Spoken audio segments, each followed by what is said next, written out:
provinces, ganun. Kasi sanay sila, lalo na kung sanay sila, nagluluto sa mga kahoy-kahoy, ganun. Tapos maraming mga imbak-imbak. So, parang hindi apektado yung mga ganong klase. 'Di ba, Sis Mary Chris? Tapos may sarili kang mga tanim-tanim na gulay, malapit ka sa may dagat, pwede ka mamingwit ng libre, hindi ka nabibili. So, okay yung life na ganun. Wala kang pakialam sa mundo kung anong nangyari. Basta sa inyo, wala, hindi kayo apektado. Uwi na lang sa province pag ganito ang sitwasyon. Oo nga naman.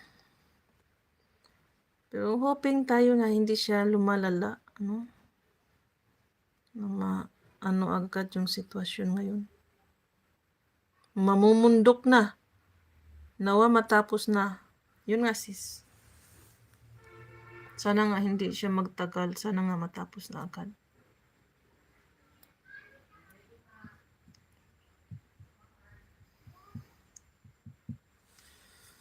Kasi sobrang hirap.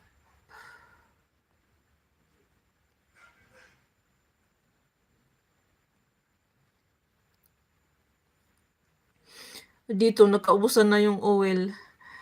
Yung mister ko kagabi, kahapon, ginamit nila yung motorcycle ng anak namin. Ginamit niya. Iba ang pinapadrive niya. Pumunta sila ng bayan. Ngayon naubusan ng oil yung motorcycle.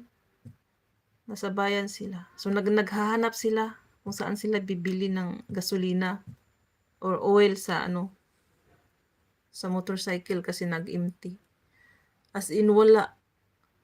Nakatambay sila doon sa gasoline station, nakapila, ay wala talaga.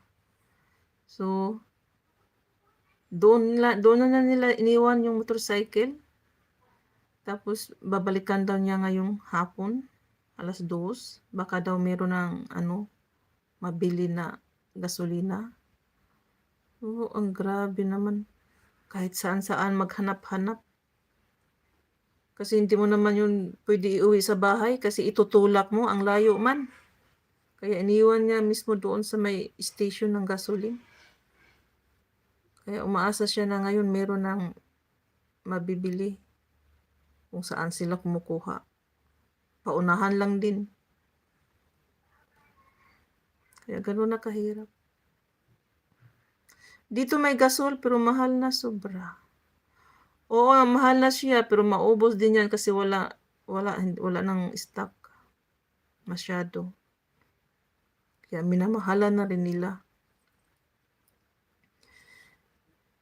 Kaya pag ganyan, apektado yung mga restaurant.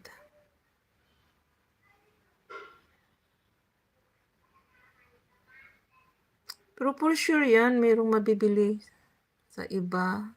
Yun nga, sobrang mahal. Ayos lang yan sa mga mayayaman. Can-afford sila. Kahit pagano pa kamahal yan, afford nila yan. Di ba, Sis Marie Chris? Yung mga sobra-sobra yung pera, na pamimigay nilang nila. Sisiw lang sa kanila yan kahit mahal. Nagmahalan yung mga bilihin. Kahit nagmahalan yung mga gasolina. Yun, gasol.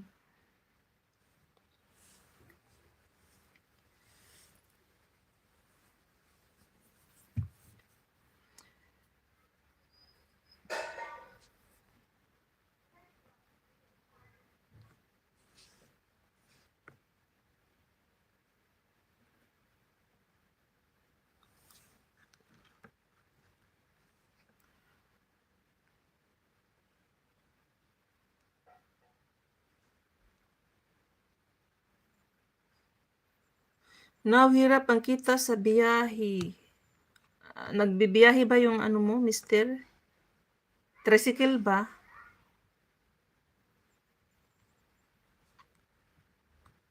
Anong mahirap sis? Wala nang sumasakay? So, paano yan? Hindi makakabawi. Gumagastos sa gasolina tapos pahirapan ng kita. Luging-lugi.